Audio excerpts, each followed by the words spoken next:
శుభకార్యాలకు పూజార్ల కోసం వెతుకుతున్నారా? ఇక నుండి అవసరం లేదు. పూజారీస్.com లో అతి తక్కువ ధరలకే పూజార్లను ముందే బుక్ చేసుకోండి. వెంటనే కాల్ చేయండి. ప్రస్తుతం మనతో పాటు ఇస్కాన్ టెంపుల్ నుంచి ప్రణవానంద ప్రభుజీ ఉన్నారు. సర్వ మానవాళికి శ్రీకృష్ణ పరమాత్ముడు జీవన్ ముక్తిని, జీవన్ మార్గాన్ని ఏ విధంగా చూపించారనేది వారి మాటల ద్వారా మనం తెలుసుకుంటూ ఉన్నాము. వారు ప్రత్యేకంగా గోవర్ధన్ ఇకో విలేజ్ ముంబైలో ఉన్నటువంటి ఆశ్రమంలో వారు సేవ చేస్తూ ఉంటారు. శ్రీకృష్ణ భగవానుడి గురించి, వారి లీలల గురించి ఎన్నో వీడియోస్లో మనం వారి మాటల్లో వింటూ ఉన్నాము. ప్రస్తుతం మనతో పాటు స్టూడియోలో ఉన్నారు ప్రణవానంద ప్రభుజీ. వారితో మాట్లాడదాం, మరిన్ని విషయాలు తెలుసుకుందాం.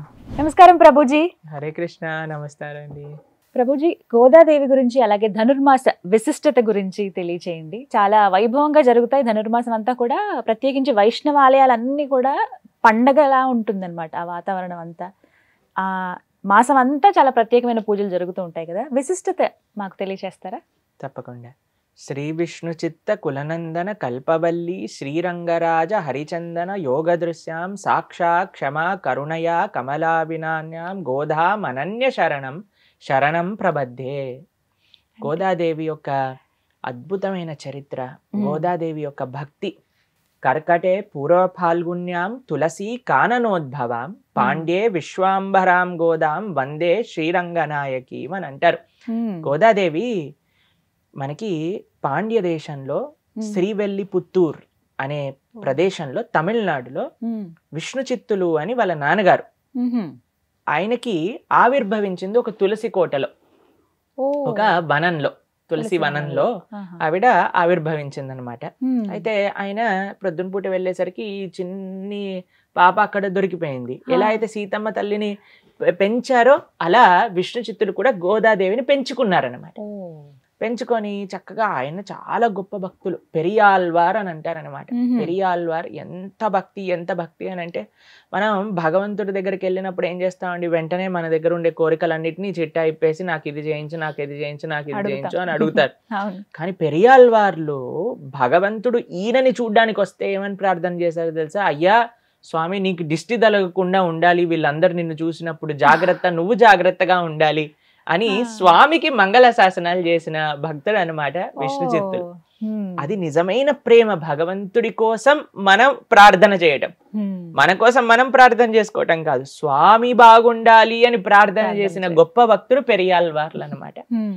ఆయనకి గోదాదేవి అవతరించింది చక్కగా చిన్నప్పటి నుంచి. అందుకే పిల్లలకి ఆధ్యాత్మికత నేర్పించటం ఎంత ముఖ్యము అనేది మనం ఆండాల్ తల్లి యొక్క చరిత్రలో మనం చూడొచ్చు. చిన్నప్పటి నుంచి విష్ణు చిత్తులు కృష్ణుడి గురించి చెప్పడం, కృష్ణుడి యొక్క లీలల గురించి చెప్పడం, చిన్న చిన్న సేవలు, పూలమాల ఇలా కట్టడం, అవన్నీ గోదాదేవికి చిన్నప్పటి నుంచి నేర్పించారు. నేర్పించేసరికి అమితమైన ప్రేమ గోదాదేవికి కృష్ణుడి పట్ల కలిగింది. నేను కృష్ణుడినే పెళ్లి చేసుకుంటా అన్నది. అప్పుడు మరి ఏం చెయ్యాలి అని అంటే, ఒక వ్రతం చేద్దాం, చక్కగా అందరం కలిసి చేసుకుందాం వ్రతం, చక్కగా భగవంతుడి యొక్క ప్రసన్నత కోసం ఈ వ్రతం చేస్తే భగవంతుడు లభిస్తారు అని మీరు ఇందాక అన్నారు కదా. ధనుర్మాస వ్రతము అని అంటారు. తిరుప్పావై వ్రతం అని కూడా మనం పిలుచుకుంటారనమాట. 30 రోజులు 30 పాసురాలు అనుసంధానం చేస్తూ ఉంటారనమాట. అవి తమిళంలో ఉంటాయి. ఎంత మంచిగా గోదాదేవి వ్రతం చేసింది అని అంటే, కృష్ణుణ్ణి పొందటం సులభమైన విషయమే అండి, పెద్ద కఠినమైన విషయం కాదు. కేవలం ఆ సున్నితమైన ప్రేమ, ఆ మనస్సు, స్వచ్ఛమైన భావన భగవంతుడి పట్ల మనకు ఉండాలి. దాంట్లో కొన్ని మెయిన్ ప్రిన్సిపల్స్ ఉన్నాయండి. ఒకటి నామ సంకీర్తన, 2 భగవద్భక్తుల యొక్క సాంగత్యంలో మనం ఉండటం, 3వది మన గురువులు, ఆచార్యులు చెప్పిన విషయాలను చక్కగా శ్రవణం చేస్తూ వాళ్ళు చెప్పినట్టుగా మన జీవితాన్ని మలుచుకోవటం. ఇవన్నీ కూడా శాస్త్ర సిద్ధాంత సారాంశాన్ని మొత్తం ఆండాల్ తల్లి 30 పాటలలో పెట్టేసింది. చక్కగా వాళ్ళ స్నేహితులందరితో ప్రతిరోజు ఆలయానికి వెళ్ళి స్వామి సేవ చేసుకుంటూ, మనం చూస్తాం ఒక ఫోటోలో గోదాదేవి ఇలా మాల కట్టుకొని ఇలా అద్దం ముందు నించొని చూసుకుంటూ ఉంటారు. ఎందుకు అని అంటే, ఈ స్వామికి నేను ఈ మాల కట్టాను, ఎంత బాగుంటుందా, ఎక్కడైనా గుచ్చుకుంటుందా లేదా, ఎలా ఉంది కలర్ కాంబినేషన్ అని ఆవిడ వేసుకొని తీసి స్వామికి సమర్పణ చేసేవాళ్ళు.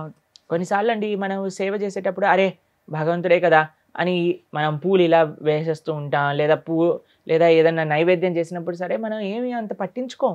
అరే దేవుడు తిన్నాక అప్పుడు మనం చూద్దాంలే, దాని తర్వాత మనం టేస్ట్ చూసి ఉప్పు తక్కువైంది, తాలింపు వేయలేదు, అవన్నీ వేసేసి మనం అందరికీ బాగా ఫస్ట్ క్లాస్ పెడతాం. కానీ గోదాదేవి యొక్క భావన ఏంటండి, అయ్యో కృష్ణుడు బాగుండాలా, మాల బాగుండాలా, గుచ్చుకోకూడదా అని చూసుకొని ఇచ్చేది. ఒకరోజు తండ్రి గారు చూసారనమాట, అయ్యో స్వామికి వేసే ముందు నువ్వు వేసుకుంటున్నావేంటి, అలా చేయకూడదు, అది అపచారం అని అంటే, సరే నాన్న రేపటి నుంచి చేయను అనేసరికి గోదాదేవి మాల కట్టేసేది, అందులో పెట్టేసేది, కృష్ణ చిత్తులు తీసుకెళ్లారనమాట. అయితే భగవంతుడు అన్నాడు, ఓ ఈ రోజు నీ కూతురు వేసుకోలేదు మాల, నాకు ఇది వద్దు అంటే, అయ్యా ఏంటి నీకు, మాల వేసుకుంటే అది అపవిత్రం అవుతుంది కదా. లేదు లేదు, భక్తితో ప్రేమతో చూస్తున్న మాలలే నాకు కావాలి, కాబట్టి గోదాదేవిని వేసుకున్నాక నేను వేసుకుంటా అని చెప్పారనమాట స్వామి. భగవంతుడు అండి, భగవంతుడికి అవసరమైనది వస్తువు కాదు, భగవంతుడికి అవసరమైనది భావన, భగవంతుడికి అవసరమైనది ప్రేమ. హిందీలో అంటారనమాట, భగవాన్ ప్రేమ్ కే భూకే హే అని అంటారు. ఆయనకి ఆకలి దేనికోసం అని అంటే మన ప్రేమ ఆయన వేచి చూస్తూ ఉంటానన్నమాట. ఎందుకండి ఆయనకి ప్రేమ లేదా అని అంటే, కాదు, ఆయనని ప్రేమిస్తే మనం తరిస్తాం కాబట్టి. అసలు గోదాదేవి వారి జన్మకు కారణం ఏంటండి? మనకి భక్తి మార్గాన్ని చూపించడానికి, సులభంగా కృష్ణుణ్ణి ఆరాధన చేసి కృష్ణుణ్ణి పొందవచ్చు అని తమ జీవితంలో తాను ఆచరించి భగవంతుణ్ణి ప్రేమించి భగవంతుణ్ణి పొంది మనందరికీ ఒక మార్గదర్శకాన్ని చూపించింది. భక్తి, కృష్ణ భక్తి అనేది చాలా సులభం. చిన్న పిల్లండి గోదాదేవి వ్రతం చేసినప్పుడు ఎవరికైనా సులభం, అది ఎంతో ఆనందకరమైనది అని ప్రపంచానికి నిరూపించడానికి గోదాదేవి అవతారం అన్నమాట. కాబట్టి మీరు చెప్పినట్టుగా కృష్ణుడు భగవద్గీతలో మాసానా మార్గశీర్షోహం అని చెప్తారు. మాసములలో నేను మార్గశీర్ష మాసాన్ని, అదే ధనుర్మాసంగా మనం చెప్తాం. ఈ 30 రోజులు కూడా వివిధ వైష్ణవాలయాలలో ప్రొద్దున పూట చక్కగా అద్భుతంగా తిరుప్పావై అనుసంధానం చేసుకోవటం, చక్కగా చక్కెర పొంగలి, కట్ట పొంగలి, పులిహోర, దద్దోజనం, ప్రసాదాలు. మేము చిన్నగా ఉన్నప్పుడల్లా కూడా ఈ క్రిస్మస్ హాలిడేస్ వచ్చేవి మాకు, మేము మా అమ్మమ్మ గారి వాళ్ళ ఇంటికి వెళ్ళామన్నమాట. వెళ్తూ ఉండేవాళ్ళం. మేము ప్రొద్దున పూట చిన్నప్పటి నుంచి కూడా ధనుర్మాస వ్రతం పూర్తిగా చేస్తూ ఉండేవాళ్ళం అనమాట. ప్రొద్దున పూట తెల్లవారుజామునే లేచి ఆలయానికి వెళ్ళి పాసరాలు అనుసంధానం చేసుకొని ప్రవచనం సేవించి స్వామి తీర్థగోష్ఠి అన్ని చేసుకొని ప్రసాదం స్వీకరించి ఇంటికి వచ్చేవాళ్ళం. ప్రొద్దున పూట 4:30 నుంచి ప్రొద్దున పూట 9 గంటల వరకు ఆలయంలోనే ఉండేవాళ్ళం ధనుర్మాసం మొత్తం కూడా. ఈ పాశురాలు ఏవైతే ఉన్నాయో ఎవరైనా పఠించవచ్చా అండి? అందరూ చక్కగా పాశురాన్ని పఠించటం కంటే ముఖ్యం ఏంటి అంటే పాశురాలను అర్థం చేసుకోవటం, అందులో ఉండే భక్తి తత్వం, గోదాదేవి ఏం చెప్తుంది అని అర్థం చేసుకోవటం. మన ప్రణవానంద దాస్ ఛానల్లో కూడా 30 రోజులు 30 తిరుప్పావైకి సంబంధించిన పాశురాలకు సంబంధించిన లెక్చర్స్ అవైలబుల్ గా ఉన్నాయి. కాబట్టి అవి చిన్న చిన్న షార్ట్ వీడియోస్ ఫార్మాట్ లో 15-20 మినిట్స్ ఫార్మాట్ లో ఉన్నాయి అన్నమాట. ఎందుకంటే అండి మనం పఠించేస్తాం, దాని యొక్క ఫలితం ఉంటుంది, కానీ దాని యొక్క అర్థం తెలుసుకుంటే అప్పుడు నిజంగా మన జీవితంలో ఎలా భగవంతుడి దగ్గరికి మనం వెళ్ళొచ్చు అనే విషయాలు మనకు అర్థం అవుతాయి. అంటే మాలాంటి వాళ్ళ కోసం సింప్లిఫై చేసి చెప్పండి ప్రభుజీ, అంటే ఉద్దేశం ఏంటి, ఏముంది అందులో పాశురాల్లో, ఏం చెప్పదలుచుకున్నారు? శాస్త్ర సారాంశం మొత్తం కూడా మీకు ఒక విషయం చెప్తాను. ఎన్ని వేదాలు, ఎన్ని పురాణాలు, ఇతిహాసాలు అన్నీ ఉన్నాయి కదండి. అవును, అన్ని చదివేంత సమయం ఉందా మనకి? ముందు ఓపిక ఉండదు ప్రభుజీ. ఓపిక ఉండాలి, నిష్ట కావాలి, ఇంట్రెస్ట్ ఉండాలి, అది మాకు చదవాలి అనే ఒక ఇది ఉండాలి. నిజమే. కానీ మీకు ఒక విషయం చెప్తాను, వీటి యొక్క సారాంశం మొత్తం కూడా ఎక్కడుంది అని అంటే భగవద్గీత, ఈ రెండిట్లో శాస్త్ర సారాంశం మొత్తం కూడా ఉంది. నిగమకల్ప తరోర్ గలితం ఫలం సుఖముఖాదమృత దవ సంయుతం పిబత భాగవతం రసమాలయం ముహురహో రసికా భువి భావుక అని అంటారు. శాస్త్రం మొత్తం కూడా ఆ సారాంశం, ఆ తీయదనం మొత్తం కూడా భాగవతంలో ఉంది. ఇన్ని చదవాల్సిన అవసరం, అన్ని చోట్లకి పరిగెత్తాల్సిన అవసరం లేదు. భాగవతం ఒక్కటి పట్టుకుంటే మొత్తం శాస్త్ర సారాంశం మొత్తం గీతా భాగవతాలలో ఉండిపోతుంది. ఈ గీతా భాగవతాల యొక్క సారాంశం అంటే ఒక సినాప్సిస్ రూపంగా మనం చూస్తే అది తిరుప్పావైలో కూడా మనకి లభిస్తుంది. ఏంటి తిరుప్పావై చెప్పేది అని అంటే భగవన్నామ వైభవం, 2 భగవద్భక్తి వైభవం. భాగవతుల యొక్క వైభవం. భాగవతులు అంటే భగవద్ భక్తి. భక్తులు, వాళ్ళ యొక్క వైభవం. ఇవే అండి, ఈ మూడింటిని మనం పట్టుకుంటే భగవంతుని చేరుకున్నట్టే.